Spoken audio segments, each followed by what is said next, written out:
revisions has really brought out the temperamental writer in me.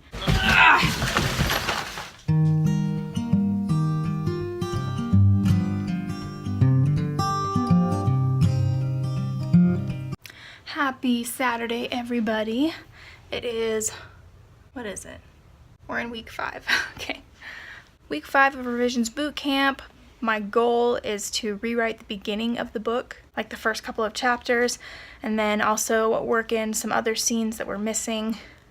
Basically, we're doing some fast drafting. There's definitely a difference between fast drafting a first draft and then revising. When I'm just fast drafting a first draft of something, I'm not too concerned about missing things or writing things that I won't end up keeping or any of that. I just want to get the skeleton of the story out, and I want to get the structure right and all that stuff. I could be writing one day and then just drop it and pick it up the next day where I left off, and distractions weren't terrible. But now I feel like the stakes are higher because now I'm actually trying to improve the quality. There was some writer, I can't remember who it was, I'll link it down below if I can find it, but who said, first draft is say it, second draft, say what you mean, third draft, say it well.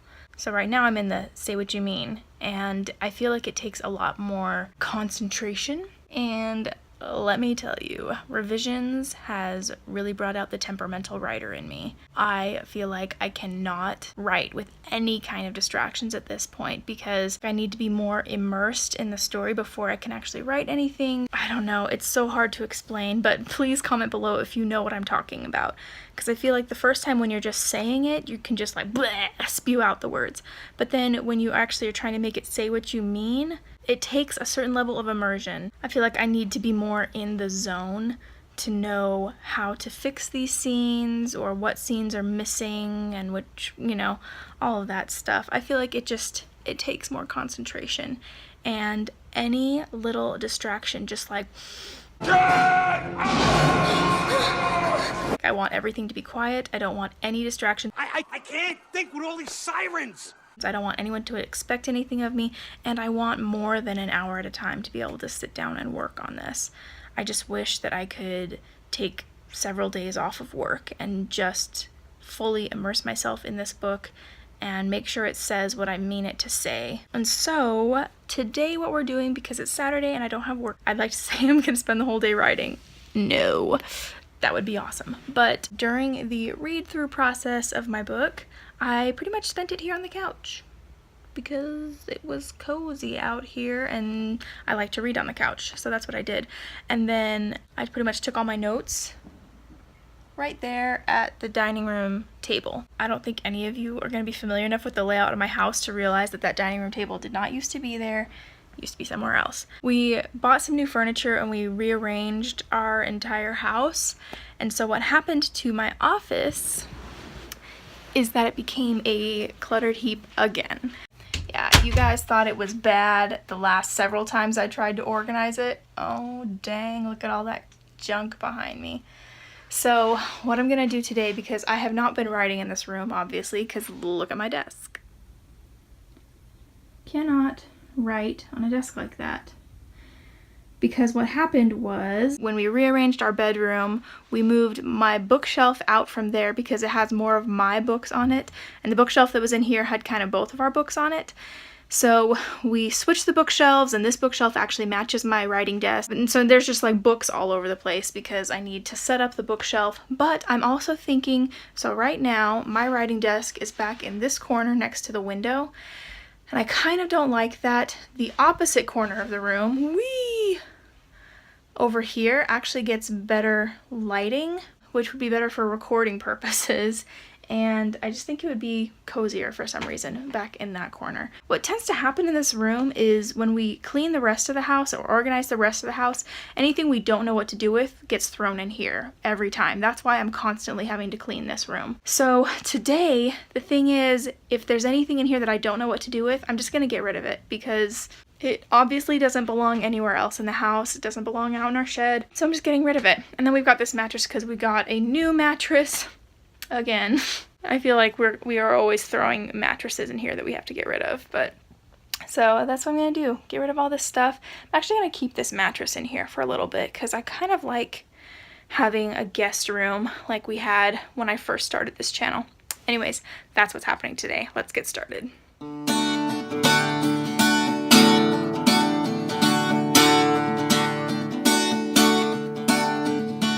Here's a fable of how the red came to rest upon your pretty hair, upon your pretty head. Other colors couldn't save themselves from being gently shed as you dreamt of fairies softly in your bed.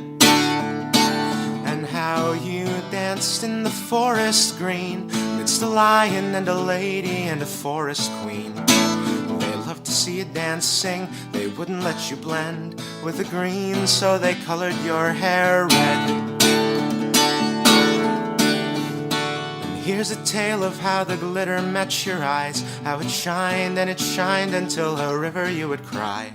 Well, I can't remember, I guess I'm that kind of guy, if your eyes are brown or bluer than the sky. And how they made sure you weren't blind, so they made your eyelids silver as the silver you would shine. They loved the way your look could give you things to animate, so they gave your eyes a shiny silver gaze. I have stumbled upon my first dilemma. This is the corner that I want my desk to be in, because look at the lighting over here. I feel like it's just nicer. Just nicer lighting. So I want my desk to be over here, but there are no plugs. There's no outlets in these walls, which to be honest is probably why my desk ended up in the corner it's in right now. But there is an outlet a little bit further down. I think if I have an extension cord, it should work fine. Extension cord's not ideal because, you know, cords are ugly being draped across the floor, but I don't know. We'll figure it out.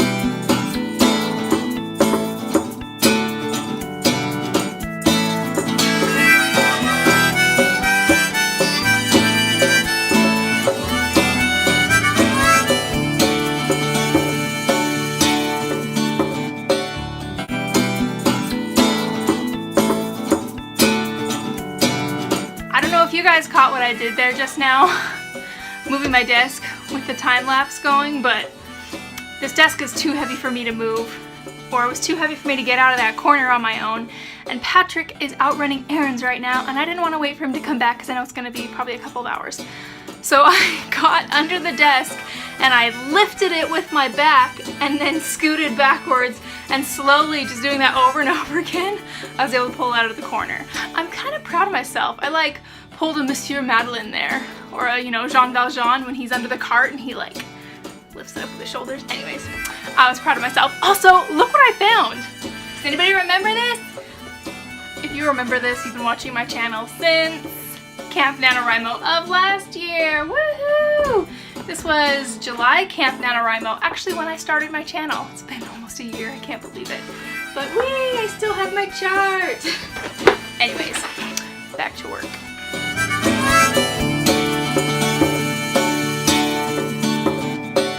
Here's the history of how you came to be, how your mother was a pirate straight from old New York City. When she settled down in a little town adjacent to the sea, you were born and you were smiling beautifully. Alright, I'm not very good at organizing bookshelves or making them look really pretty like a lot of people, you know, are, but I feel like that doesn't look half bad. I'm pretty happy with it. And I like my desk being back here. Because, oh yeah, the lighting is a heck of a lot better back here. Really like it. This thing, haha, is a joke because this was my original plan to have my entire book ready and done by the end of July, which is clearly not going to happen. But you never know, miracles happen. So now I'm going to tackle that corner of the room. We'll see how this goes. You know she's been waiting till you're 22. That's the day when the horizon will be beckoning to you.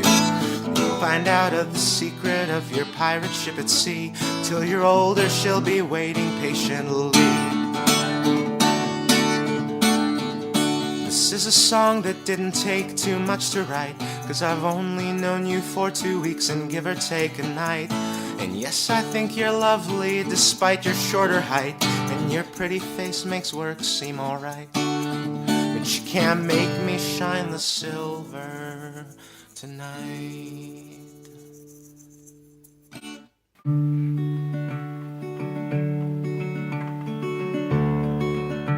Clearly, it is the next day as I have changed my clothes. I had somewhere to be last night and it took literally all day to get my office back to the way I like it. Or, well, I mean, it's different now. Comment below if you've got a room of requirements in your house that constantly requires cleaning up. I can't be the only one. But I am so happy to have my beautiful desk back and be able to use it. I'm so excited. And I got a little keyboard to go with it, a little mousy poo. So now, the only thing left to do is to get writing.